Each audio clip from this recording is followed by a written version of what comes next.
Welcome to the Chronic Health Collective. We are here to empower you to transform your life.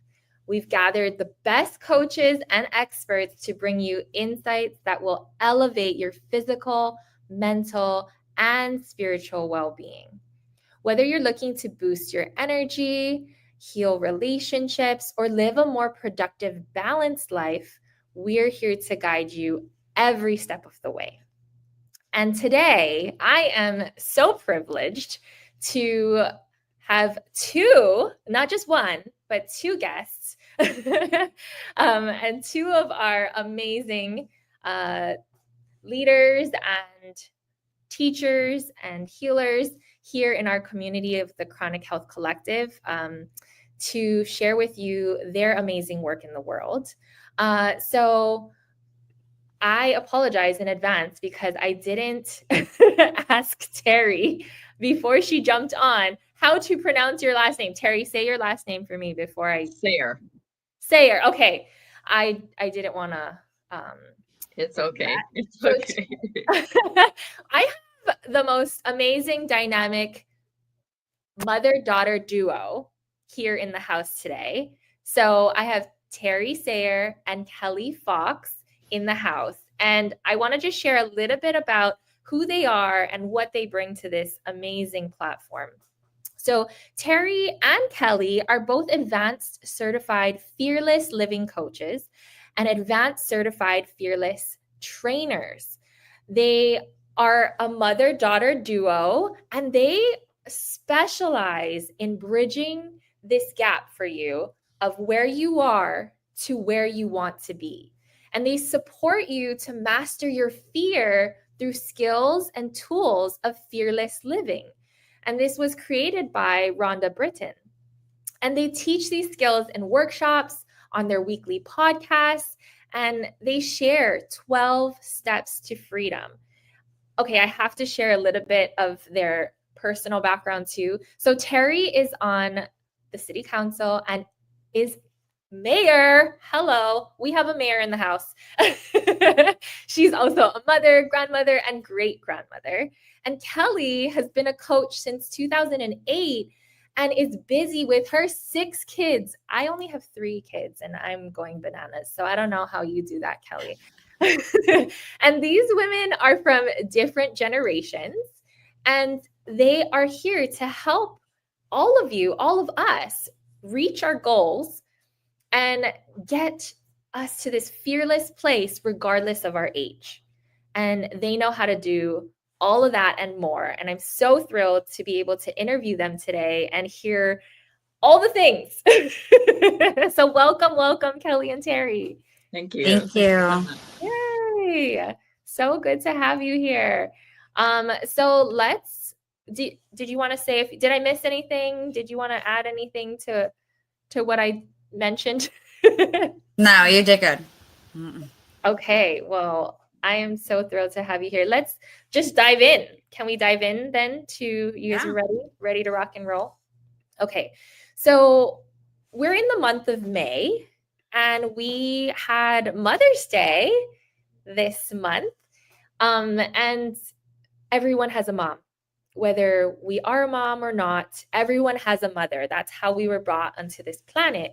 And I feel it's so appropriate that we have both of you here, a mother-daughter duo, to be talking about mother-daughter relationships. Because I think the dynamics in mother-daughter relationships for many can be really a struggle. I've seen it, like, daddy-daughter, they're like, okay, that's easy, daddy-daughter relationships. But mother-daughter relationships can have its own set of challenges. And I would love to hear both of your perspectives on that. Do you want me to start, Cal? Sure, go ahead.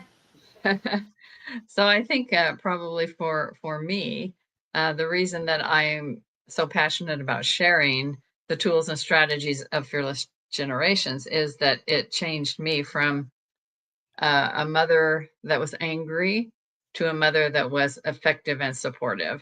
And so I'm a recovering perfectionist. So those of you who have that addiction of perfection, you know that you never are good enough. And everybody around you is never good enough. And so you're always looking for everybody to, and I'll just say, look good, smell good, act good. You just want everything to be perfect, which is a myth and which brings you nothing but expectations that cannot be fulfilled. And it leaves you in a place of anger because, again, you take that on yourself. I'm not able to be perfect. Why can I not be perfect? So I have 4 daughters, and they all can tell you a little bit about me, but we won't go there. But they all appreciate more than they can say how I changed from an angry mother to a supportive mother, and one that was there for them in every way, unconditionally. And that's because I went through the training program of fearless living. So way before I became a coach, I was coached by a fearless living coach because Kelly got into that first, and I was able to change the way I mothered, the way I treated my mother, and it was just a transformation in my life. And that's why I'm so passionate about helping women to recognize that within them, they have all the strength to do whatever they want to do if they just understand the tools and the strategies to overcome the fear of not being good enough. And so that I can say I'm a mother. The mother I am today is not the mother I was 15 years ago. Wow. Okay. With that said, now we have to hear from Kelly. I know. That's why I wanted to go first. Yes. Yeah. Well, my relationship with my mom when I was a teenager was definitely not the best, but I think that is pretty common for daughters when they're in their teenage years. But I think that I was always trying to live up to something that I wasn't ever going to meet.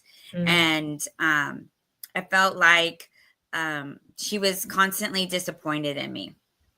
And so a lot of that was my perception or my view or my filter of things. It may have been true, it may not have, but that was how I experienced it. Yeah. And as I grew older, as I started in the Fearless Living coaching program, I was coached as well, and worked through some of those things, gained some tools and skills for myself, continued that process of growth, and we were able to actually now become business partners. We talk all the time. We spend so much time together. We travel together so much. And I'm actually able to probably tell Terry's story as well, if maybe not better than she is. So I think that I've been able to gain, a real understanding of her growth story because I hear her share it all the time, but also I've been able to witness it. So it's been a really special experience for both of us to watch and witness each other's growth through this process, and to be each other's support and business partner and friend, and all of that all wrapped up into one. So one of the most common things that I hear from people when they know that my business partner is my mom is they say, "Oh, I wish I could do that with my mom." Or they'd be like, "That would never happen for me and my mom." Right. Right. It seems that relationships with mother and daughters are pretty either one or the other. They're pretty Right. black Either and white, or you know? very Yeah. distant. Yeah. Yeah. And so it's just interesting the reactions that we get when people meet us and learn about what we do. Yeah. I guess the question that comes to mind is, how did you I heard Terry say that you, Kelly, started this work first, and then Terry got coached and began to change the way she showed up as a mom and as a daughter, even, because she said her relationship with her mom changed too. So I'm curious, for those people out there, yes, the solution is getting coached and getting a program and fixing yourself. But how do you navigate leading up to that point where maybe the person isn't quite willing yet, or maybe their mom isn't quite open to it yet? How did you get there to open your mom up to this opportunity and a possibility to do this work?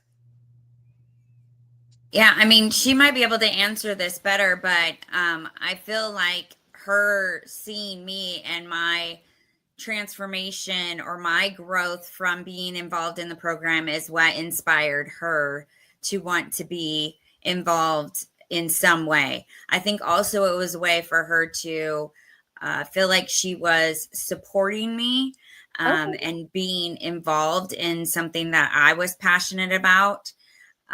So Terry, you can say what influenced you. Yeah. Well, I think probably a lot of it goes to an awareness that I wasn't happy and an awareness that I wanted to change. And that began before she became a coach. My husband died, and he committed suicide 30 some years ago.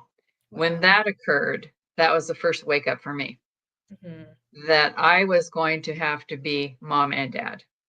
I was now all they had. And they had a very nurturing relationship with their dad.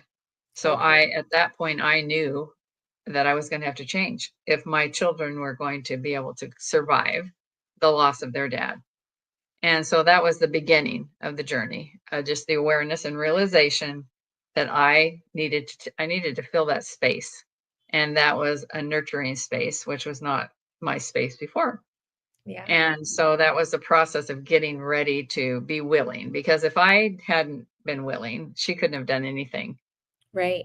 to bring me to that point. But I was willing, I was searching, I knew that I needed to change, and that was the catalyst for that awareness. And so I'd been working at that, becoming more aware of what I had control of and what I didn't have control of, and starting to see that perfectionism was an addiction, and that it was a myth. You can't be perfect. And I became more vulnerable and open. And so by the time she went into the coaching program, I was ready. I was at that point where this could be a way for me to develop the skills and strategies that I need in order to fulfill my need to be a more nurturing and supportive mother. And so it was a longer process than just the process of coaching. And I think anyone that comes to that point where they're ready, they are aware that they need to change, and they want to, and they're willing to then have a coach or get into a project or program that will give them those skills and tools, then they can work on that, practice that. Again, it's a process. It doesn't happen, oh, I'm fixed. It's a process. Yeah, it's a process that I'm still learning, because I have 5 adult children. I have 21 grandchildren. I have 6 great grandchildren, and I'm the matriarch of my family.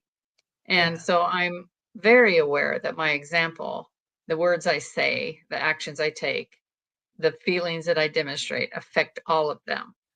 And so that awareness and the tools that I have and the strategies that I have, my faith that I know I'm not perfect, and I can repent, I can do better, I can grow every day. That's what keeps me going, because it's a process. It's a process. Yeah, I feel like that's so important, especially I can totally relate to what you said earlier, Terry, about being a recovering perfectionist.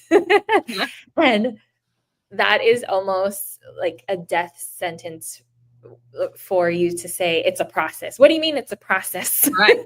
What do you mean it's not perfect? What do you mean there's no set plan and blueprint for this? Although, very structured, and coaching is a close way to get to this structured map.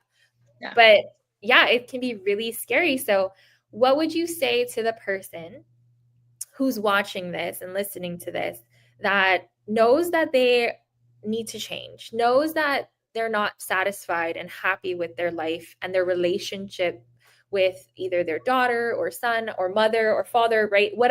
Any relationship in their life. What would you say to help them just take that next step?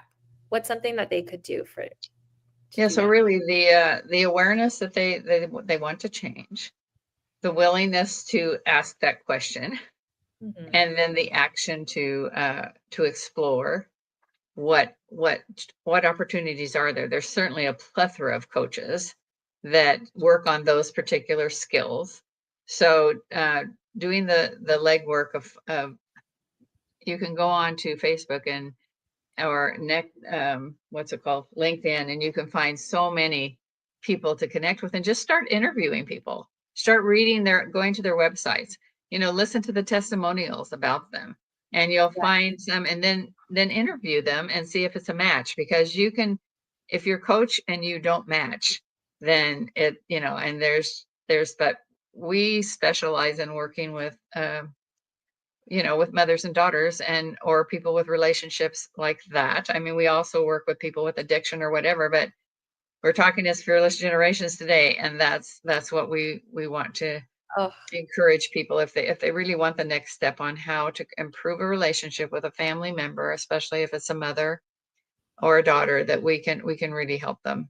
I love that, Terry. And I know we're about to go to a little commercial break right now, but I want to just say, I love that tip that you said about just interviewing people, just taking one step and seeing and finding that good fit. Because not all coaches as therapists are created equal and are meant for you. So, okay, to be continued on the other side of this commercial. We'll be right back. Okay, thanks. A life empowered is closer than you think. We're all looking for a better way.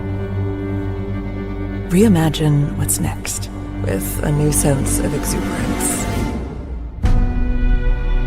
Why not power on like you mean it? Or power off blissfully? A better sleep is a better awake. You've never moved like this before.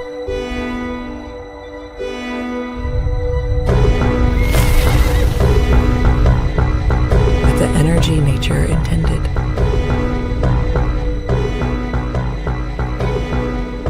Imagine reprogramming the way you look at the speed of science.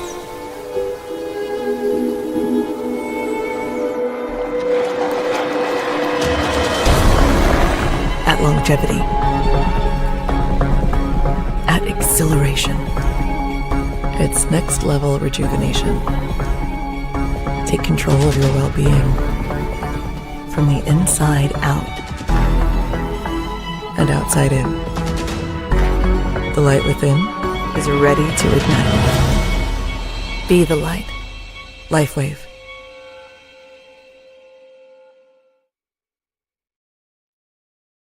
Have you ever felt stuck in your marriage, wondering if things will ever get better? Meet Samantha Kaaua, the marriage coach who's helping people transform their relationships in ways they never thought possible. Having saved her own marriage twice, Samantha knows the way forward. If you're ready to rebuild trust, reconnect, and create the love you deserve, visit www.thegems.com today, because the first step to transforming your marriage starts with you. All right, we're back. And I did not know that my commercial was right before we came back. Here I am again. And I really love that I get to interview both Terry and Kelly, because I'm a marriage coach and relationships are my zone of genius too. And to come together to talk about relationships is just, I don't know. I love it. People are like, you're crazy, but I love it. I love that we get to talk about relationships together. And so one of the things that we wanted to talk about today, Terry and Kelly wanted to discuss, was how to overcome expectations in a relationship. And I think that's such an important topic for us to discuss here today, because there are so many unspoken expectations in our relationships just by the role that we're playing in the family or the gender that we were birthed from, right? Like there are just so many unspoken expectations in our society today.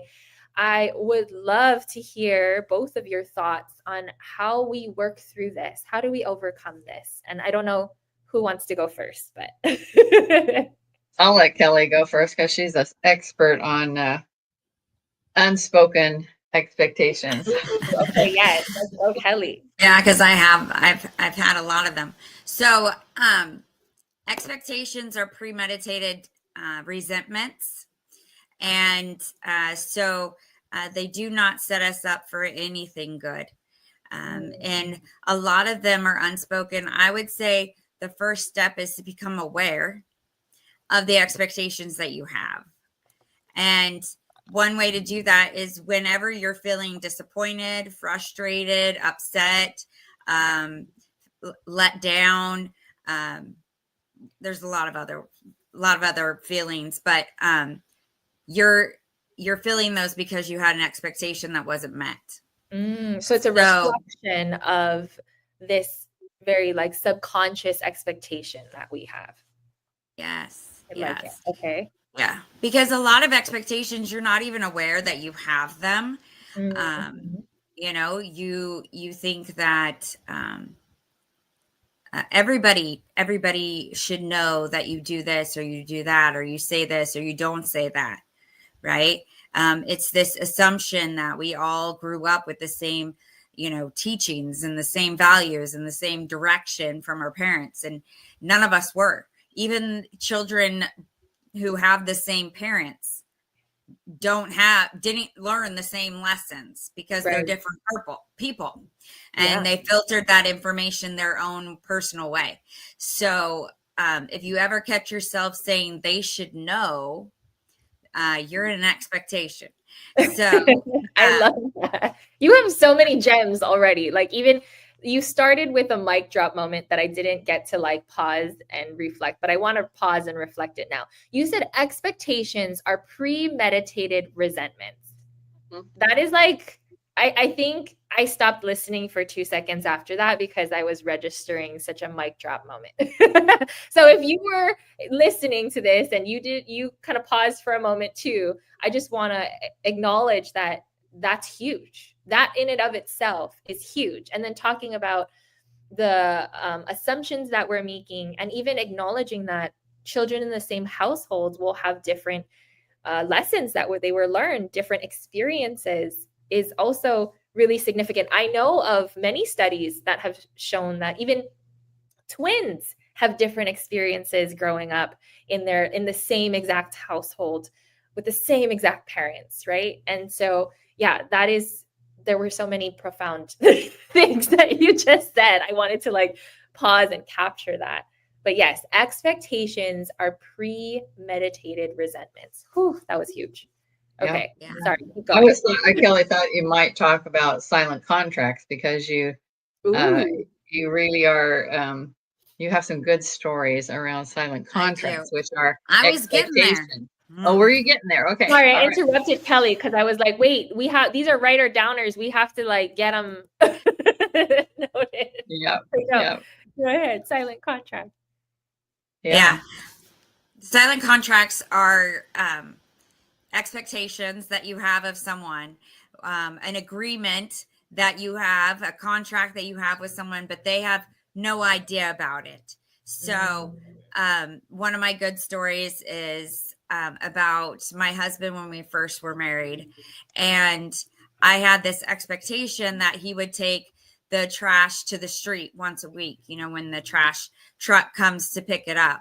And so every time that he didn't do it, I felt so unappreciated or unloved or uncared for, all these different stories that I was making up. And until I like stopped and had a conversation with him, and we set up a way for him to remember to take it to the street, you know, the problem wasn't solved. So it's when you have these, you know, silent contracts with people.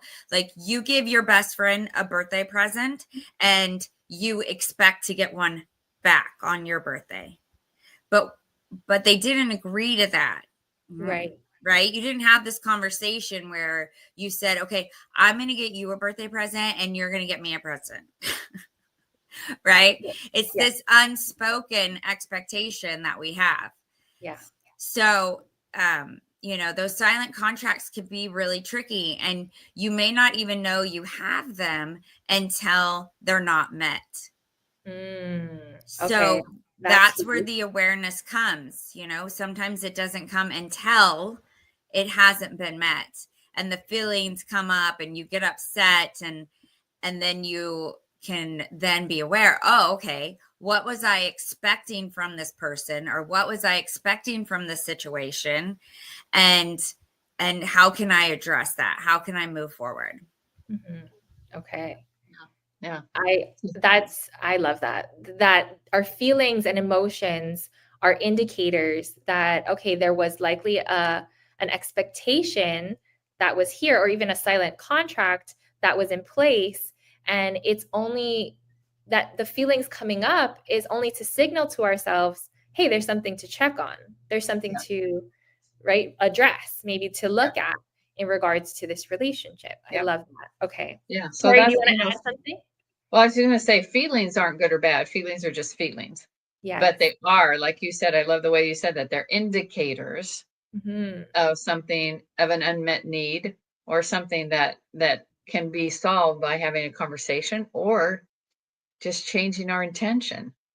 Yeah. So when I recognized that my anger was because I was expecting myself to be perfect and expecting others. So it was not just an expectation of myself, but also I was expecting others to meet that need.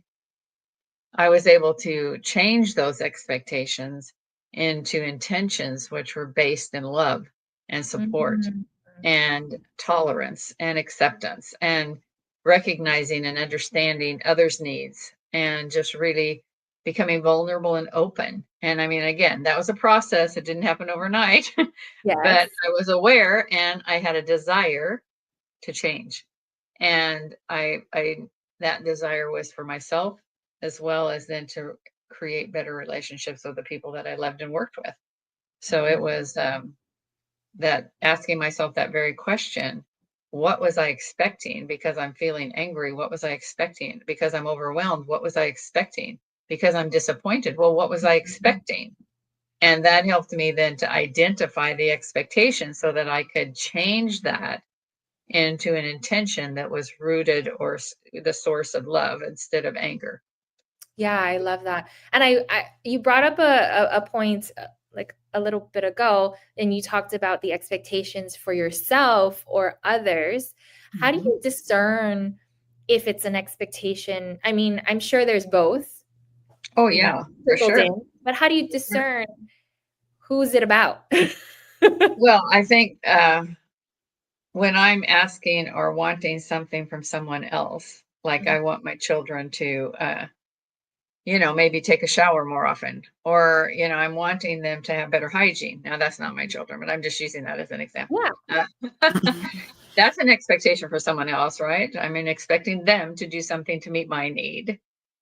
But if I'm expecting myself to do a really good job in this talk that I'm going to give her, I'm expecting myself, that's where the perfection comes in, to look perfect, to smell perfect, to talk perfect, to be perfect. Those are internal expectations of myself. So if I'm having a birthday party and I'm expecting everything to go smoothly, I'm expecting everyone to have fun. Well, that I have no control over that. But that's an expectation I'm having that will bring me to a point of disappointment, or it'll bring me to a point of feeling I'm not good enough. I didn't do enough. And so those are personal expectations that I'm going to come back and beat myself up because I didn't accomplish those expectations. Now, if I wanted my grandson to take more showers, I can ask him, did you take a shower today? And then he can say yes or no. And I can say, okay. Right. I have no control over that, right? Right. It's not an expectation. It's just, I'm curious. Are you going to shower today? Well, you change, like you said, you're changing that expectation into an intention of, Yeah. oh, maybe I can ask him, or Yeah. maybe I can encourage them. Devoid of that personal angst if it doesn't happen, right? Just being void of that what I can control. Yeah, so it comes into the control and no control big time when you're talking about expectations as well. Yeah. Okay. So, that brings up a great point. Control or no control. Do you feel like expectations are a symptom of that, of control in essence? Yeah, for sure. Yeah. Can you speak on that? Like, for people who are like, well, my expectations are realistic and they should do this and they should be that way and it should There you happen. go, shitting on yourself. Yeah. Yes. Anytime you say should, you're in have an expectation, right? I could do that. I can do that. I want to do that. I will do that. But when you say I should do that, Mm-hmm. then that's an expectation, right? You should, because if you don't, you're no good. Right. And so that again is that whole cycle of expecting perfection, expecting to be perfect, expecting to always be. I mean, I had this problem of always being right. I had to be right. If I wasn't right, then I wasn't good. So those expectations, we have control over our own thoughts, our own words, our own actions, and our own feelings, and that's all we have control of. And so when you're thinking about expectations, there's no control. Yeah. You don't control the outcome of the expectation. What would you say to someone who that makes them so nervous? Like that is like the most nerve-wracking thing you could say to a perfectionist, right? Is you have no control. I know that. And again, that's being at that spot, right, where you're ready to change, willing to willing to practice. So let's practice this for a day. Let's see what happens. Let's practice being in the present moment for the next 2 hours. Let's practice being aware of our feelings and how that. So it's a process. It's a process, step-by-step process of recognizing what you can control and what you can't control, because a person who builds their self-esteem around control, you can't just whip that away from them. Right. You have to work on that step by step and let them practice and support them. And that's why a coach can be so valuable, because they're walking alongside you and they're helping you take those baby steps and helping you to see your genius, see the strength you have, see that you have within yourself to do that. But nobody is expecting you to do that any more quickly than you can do it. Right. I love that. Yes. Kelly, any thoughts from you on that, on control or Yeah, I find it's helpful for me if I focus on what I can control. So, as you said before, I have 6 kids. That's a lot of people I cannot control. And then you add in my husband, add in, my extended family, add in my friends and community, right? So if I focus on how I have no control over what they do or think or feel, then I'm going to feel powerless and overwhelmed and like, what is the point? Right? But if I focus on myself and what I can control, the actions I can take, the way I can choose to think or feel or motivate myself or do or whatever, right? Whatever is in front of me, I get to choose that. That makes me feel powerful. That makes me feel like I like I can go and do, what I want to. So, of course, because I'm not an island, I can't do whatever I want to, right? My choices do affect others. But I have the power to choose. So I can choose to think of others and how my actions will affect them, or I can choose not to, right? So it's all about choice and how we want to show up. And I use that as my filter. You know, what is the relationship that I want to have with my children? Well, if I want that relationship, then I'm going to choose to show up in these ways. And when these situations present themselves, I'm going to choose to react or act to them in this way. Right. So it's focusing on where our power does lie and not on where it doesn't. I really love this point, and I think it segues so perfectly into our next segment about boundaries, because it's like where our control does lie is in our boundaries, right? And so I am so excited to continue this conversation after a few messages, and we will be right back.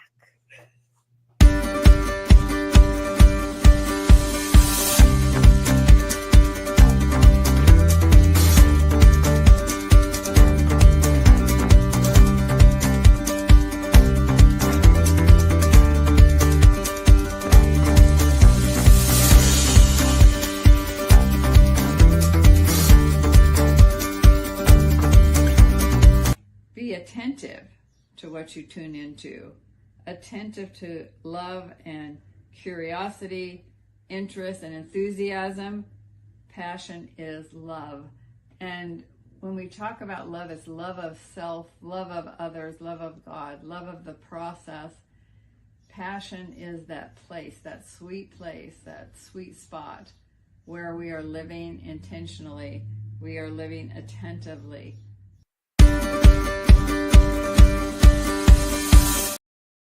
Welcome to a reimagined world where kids can't wait to go to school, beg for books to read, math is an exciting game, and teachers get to love teaching again. Meet Christy Boyd Johnson. She's been in the trenches and emerged with the keys to making education a fun, free, and inspiring experience.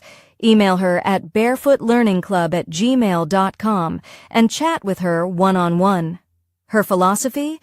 Foundation plus imagination equals genius. Why do 98% of beauty enthusiasts rave about coolness?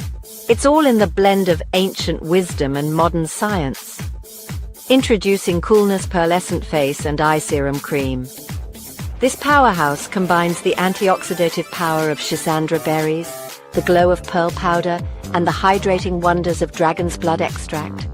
It's like a time machine for your skin, making it radiant, firm, and oh so smooth.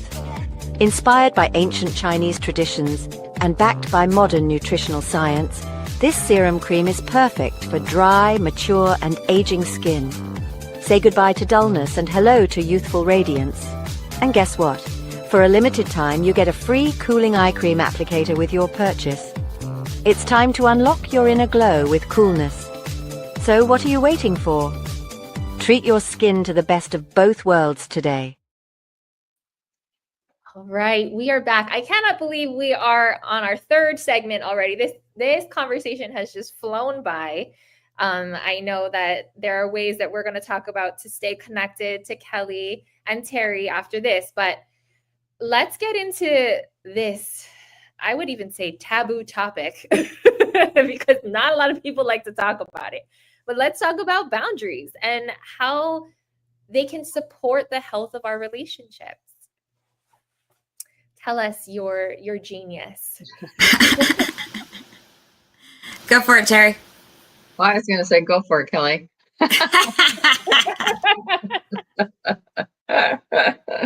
I'll tell you that it's been like you're talking a taboo subject. Is something that I have, as a perfectionist, recovering perfectionist, this has been something that's been a struggle for me, a challenge for me to set boundaries. So it is something that I think for some people, because of their mindset, because of their self-love, whatever it is, it keeps them from feeling like, no, that I can't do that. You know, I can't set a boundary around my children. No matter what they do, I'm going to be there, and I'm going to be, and you can do that and still set boundaries. So I think it's a complex way of loving without giving up yourself, you know, giving up self-care, or giving up your mindset for love. And they used to call it tough love. There's been a lot of things that people have said about boundaries. You lock your kid out of the door and they don't. I mean, those things are just, not for me. But I've learned, I think, to one of the steps in our 12 steps of freedom is surrender. Mm, And I think it comes down to control and no control again. To set boundaries when it's not safe for me to be in a relationship or in an environment, and to do that by surrendering to what I have control over and what I don't, or for me, surrendering to my faith.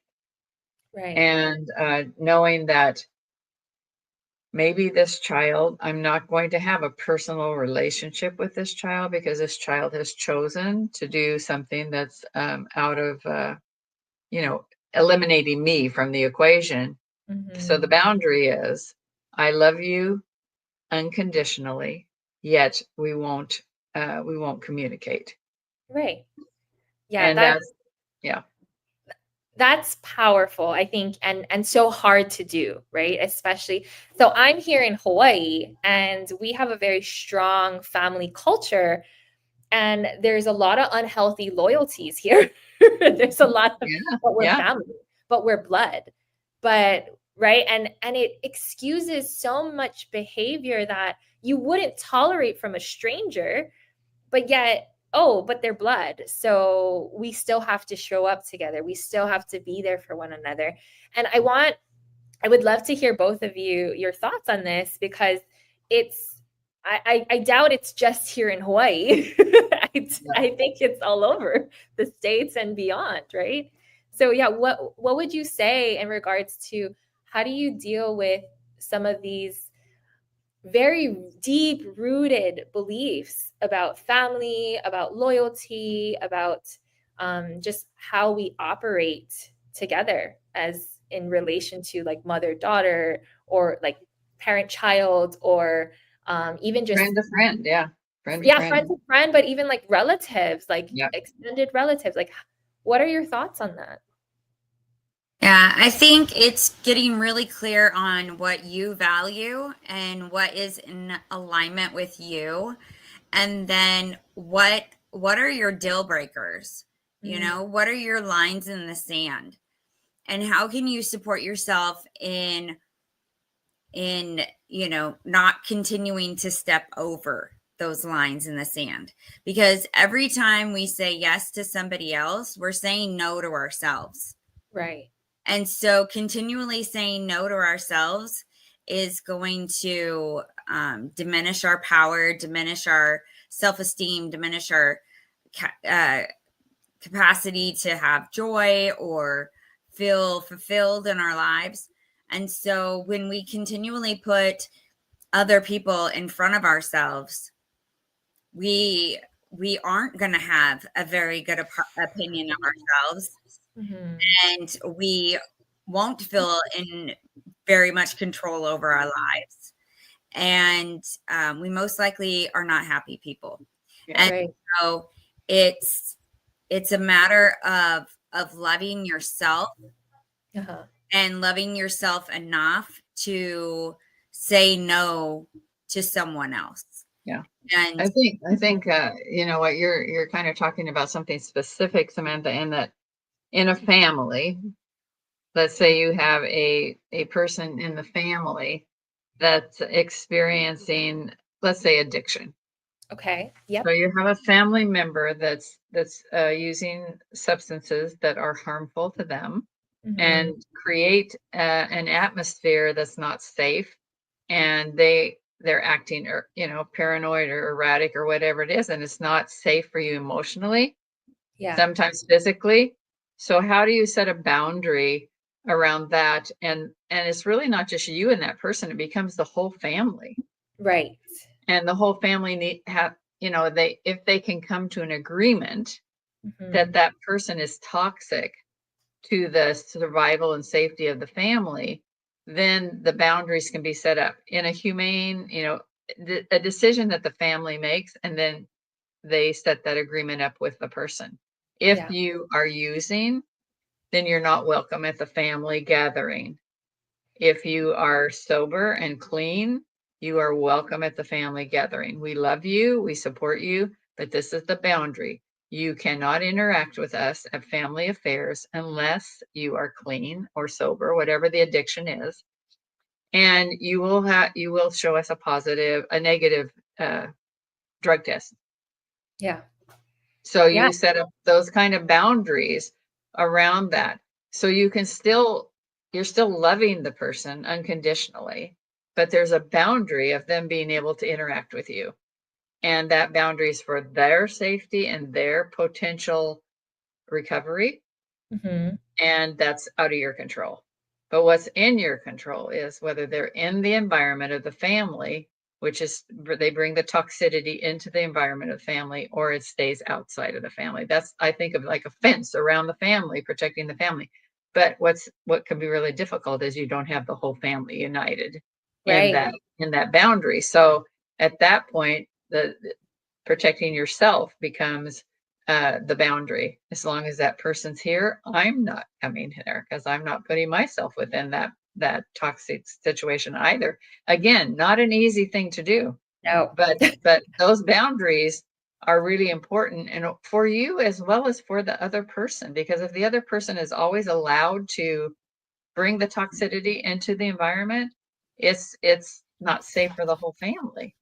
Yeah, And I was just thinking that, and like, how do you overcome because I work a lot with codependency, right? And that's what you're like, that's really, I would say, like, it would happen commonly alongside of our perfectionism, right? It's very common to find someone who is a recovering or a current perfectionist that's also a codependent, meaning that they don't like to upset people. They don't like to have people mad around them, and they're people pleasing quite often. And yeah. so what would you say to someone who's a recovering perfectionist, who's a recovering codependent, and wants to set these healthy boundaries? Maybe they're not quite ready to set those really firm, you're not allowed here, or you are, or I'm not allowed there because of the toxicity or because of the addiction, whatever it is.